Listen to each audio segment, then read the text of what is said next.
TDP Janasena పొత్తు వ్యవహారంలో కీలక పరిణామాలు చోటు చేసుకున్నాయి. పొత్తులపై పవన్ కళ్యాణ్ కీలక వ్యాఖ్యలు చేశారు. మండపేట, అరకులో చంద్రబాబు టీడీపీ అభ్యర్థులను ప్రకటించడాన్ని తప్పుపట్టారు. పొత్తు ధర్మం ప్రకారం ఏకపక్షంగా అభ్యర్థులను ప్రకటించకూడదన్న పవన్ ఏకపక్షంగా అభ్యర్థిని ప్రకటించడంతో తమ పార్టీ నేతలు ఇబ్బందులు పడ్డారని చెప్పారు. ఉటంకిస్తున్నానంటే నిన్న మండపేట, ఇది ప్రత్యేకించి ఎన్నికలకు సంబంధించిన విషయం కాబట్టి మీకు చెప్తా ఉన్నా. మండపేట నుంచి మన నాయకులు చాలామంది వచ్చారు. వచ్చి చాలా బాధపడిపోతూ ఉన్నారు. మనం పొత్తులో ఉండి మన చంద్రబాబు గారు ఇట్లా అనౌన్స్ చేశారు, మండపేట సీటు మనకి చెప్పాలి కదా అది ఇది అంటే ఖచ్చితంగా అది సరైన విధానంలో చెప్పలేదు. ఖచ్చితంగా అంత మీకు ఏకీపిస్తున్నాను. చాలా ఇబ్బంది పడ్డారు అందరూ. మనకి మండపేట లాంటి నియోజకవర్గంలో పోయినసారే ఒక 18% ఓటు ఉంది. అది ఈ రోజున చాలా బలమైనటువంటి అబౌవ్ 23, 28 ఎగ్జాక్ట్ చెప్పండి 28, దాదాపు 26 నుంచి 27, ఒక 10% పెరిగింది పోయిన దానికి ఈసారికి. నేనేం చెప్పానంటే వాళ్ళందరికీ, నేను కేవలం ఒక నియోజకవర్గాన్ని దృష్టిలో పెట్టుకొని మాట్లాడితే నేను నియోజకవర్గపు సంబంధించిన నాయకుడిని అవుతాను. నేను బర్డ్ ఐ వ్యూ అంటే అది విహంగ వీక్షణ ఉంటుంది, లేదంటే బర్డ్ ఐ వ్యూ. ఆ బర్డ్ ఐ వ్యూ నుంచి చూస్తే తప్ప నేను రాష్ట్రాన్ని సంపూర్ణంగా చూడాలి. దాంట్లో భాగంగా ఒకసారి కొన్నిపాటి ఏరియాలో ఇబ్బంది కలగచ్చేమో. పొత్తు ధర్మం ప్రకారం అలా అనౌన్స్ చేయకుండా ఉండాల్సింది. నేను దానికి క్షమాపణలు చెప్తున్నాను. ఖచ్చితంగా నెక్స్ట్ మీటింగ్లో దాని మీద వివరణ ఇచ్చి దాన్ని ఎలా సరిదిద్దాలో సరిదిద్దుతాం అని ఒక మాట ఇచ్చి పంపించాను.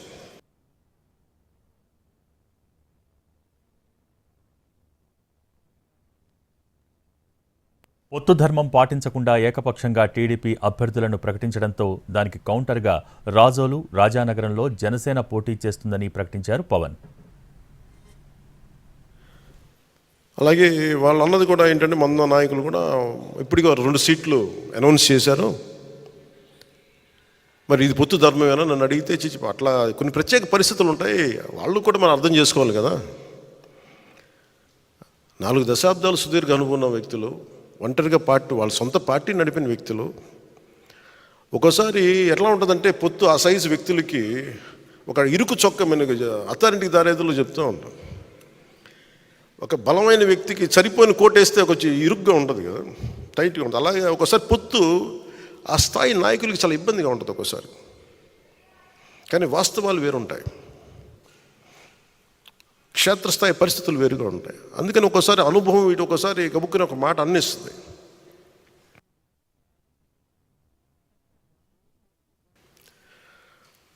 లోకేష్ గారు ఆ రోజు మా నాన్నగారు ముఖ్యమంత్రి ఎన్ని అన్నా కానీ ఇవన్నీ నేను ఎందుకు దాన్ని పెద్ద మనసుతో వదిలేస్తానంటే, ఒక పార్టీని 3 దశాబ్దాలు నడిపి 3 సార్లు ముఖ్యమంత్రులుగా ఉండి అలాంటి కుటుంబం నుంచి వచ్చిన వ్యక్తులు సహజంగా గబుక్కుని ఒక మాట వచ్చేస్తుంది. దాన్ని రాష్ట్ర ప్రయోజనాలను దృష్టిలో పెట్టుకొని జగన్ అనే వ్యక్తి ఇంకొకసారి వస్తే రాష్ట్రం అధోగతికి పాలవుతుంది అన్న ఒక్క ఆలోచన నన్ను చాలాసార్లు రెస్పాండ్ కానివ్వకుండా చేస్తుంది. వాళ్ళు అలా మాట్లాడారు కదా, మీరు ఇలా మాట్లాడచ్చు కదా అంటే అదే కదా తేడా అని చెప్తాను నేను. అంటే నేను చాలా ఆలోచించి, ఎందుకంటే ఒక పొత్తుని ఇబ్బందిగా గురి చేసి ఒక మాట మాట్లాడడం చాలా తేలిక. నేను అది ఈ రోజున మాటిస్తున్నాను. రిపబ్లిక్ డే రోజున ఎన్ని విపత్కరమైన పరిస్థితులు వచ్చినా జగన్ నడిపే ఈ ప్రభుత్వం 24లో మనకి కనిపించకూడదు. ఎందుకు ఒక్కడనే మనం వెళ్ళలేదని అనడానికి కారణం, అసలు ఎందుకు ఈ మాట చెప్పారు వైసీపీ. నేను మాట్లాడుతున్నప్పుడు వైసీపీ వ్యతిరేక ఓటు చేయకూడదు అనటం వల్ల మీకు టీడీపీ పార్టీ బతికేసింది, మీరు జైలుకి వెళ్ళి చెప్తే వాళ్ళు బతికేశారు, మేము నలిగిపోతున్నాం అంటే. నాకు కనుక 2019లో నాకు సలహాలు ఇచ్చేవాళ్ళందరూ, నేను 153 స్థానాల్లో పోటీ చేయించాను. 30-40 మంది కనుక నన్ను ఎమ్మెల్యేలుగా గెలిపించుంటే ఈరోజు సంపూర్ణ హక్కు ఉండేది.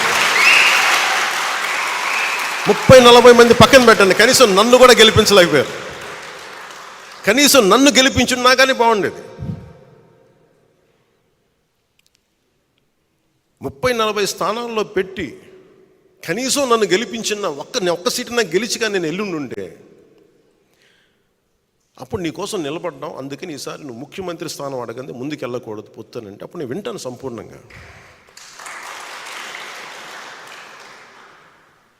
నువ్వు ఏమి మనకు రిజల్ట్స్ చూపించకుండా ఎట్లా అడుగుతావంట.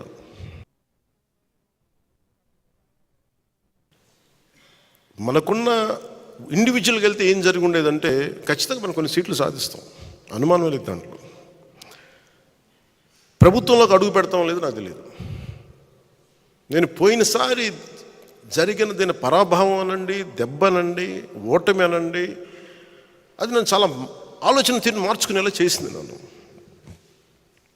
పోనీ జగన్ అనే వ్యక్తి కూడా తెలుగుదేశాన్నే టార్గెట్ చేసి మనల్ని వదిలేస్తే మేబీ ఒంటరిగా పోటీ చేసేవాడినేమో. జగన్ తాలూకు చాలా కీలకమైన లక్షణం ఏంటంటే ఎవరిని స్పేర్ చేయడం. అతను సొంత చెల్లినే స్పేర్ చేయని కూడా మనల్ని ఎలా స్పేర్ చేస్తాడు.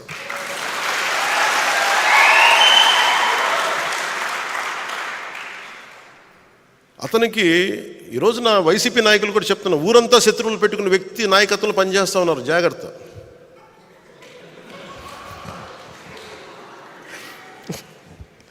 లేదు, ఊరంతా శత్రువులు అతనికి, జాగ్రత్త. మీరు అతని కింద నడుస్తూ ఉన్నారు, మీరు ఆయనకి నాయకత్వం కింద. రేపొద్దున మీ కష్టాలు వస్తే మళ్ళీ పవన్ కళ్యాణ్ దగ్గరికి రావాలి, గుర్తుపెట్టుకోండి.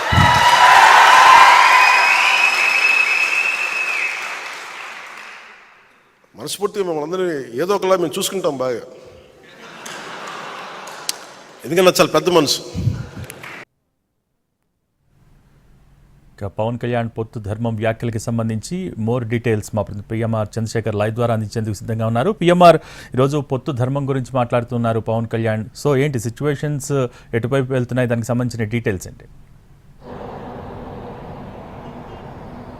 అంటే చాలా స్పష్టంగా పవన్ కళ్యాణ్ పొత్తులకు సంబంధించిన పొత్తు ధర్మానికి సంబంధించి సీట్ల సర్దుబాటు వ్యవహారానికి సంబంధించి కొన్ని కీలకమైన పరిణామాలు ఈ రెండు పార్టీల మధ్య చోటు చేసుకున్నట్టుగానే కనిపిస్తుంది. మరొకవైపు పవన్ కళ్యాణ్ కూడా అంటే టీడీపీ, పెద్ద పార్టీగా ఉన్న టీడీపీ మీద ఎలాంటి ఒత్తిడి ఉందో, చిన్న పార్టీగా ఉన్న క్షేత్రస్థాయిలో కొంత చెప్పుకోదగ్గ స్థాయిలో బలం ఉన్న జనసేన మీద కూడా అదే స్థాయిలో ఒత్తిడి ఉంటుందన్న సంకేతాలను బలంగా పంపించడంతో పాటుగా ఒక విధంగా పొత్తు ధర్మాన్ని పాటించకపోతే ఇబ్బందులు ఉండవు అనే ఒక రకమైన వార్నింగ్ని టీడీపీ అధినాయకత్వానికి జనసేన అధినాయకత్వం తరపున పంపించినట్టుగా కనిపిస్తోంది. ఇప్పటికే కదిలరా సభల్లో పాల్గొంటున్న చంద్రబాబు నాయుడు 2 చోట్ల అభ్యర్థులను ప్రకటించిన పరిస్థితి. అరకు నియోజకవర్గంలో దొన్నుధర ప్రాతినిధ్యం వహిస్తారు, ఆయన వచ్చే ఎన్నికల్లో పోటీ చేస్తారు, ఆయన గెలిపించాల్సిందిగా చంద్రబాబు నాయుడు కోరారు. మరొకవైపు మండపేట నియోజకవర్గానికి వచ్చేసరికి అక్కడి నుంచి ప్రస్తుతం సిట్టింగ్ ఎమ్మెల్యేగా ఉన్న వేగుళ్ల జోగేశ్వరరావు తిరిగి పోటీ చేస్తారు. సో మళ్ళీ ఆయన గెలిపించాల్సిందిగా కోరిన నేపథ్యంలో ప్రధానంగా అరకు నియోజకవర్గంలో అభ్యర్థిని ప్రకటించినప్పుడు అంతగా జనసేన మీద పెద్దగా ఒత్తిడి రాలేదు. కానీ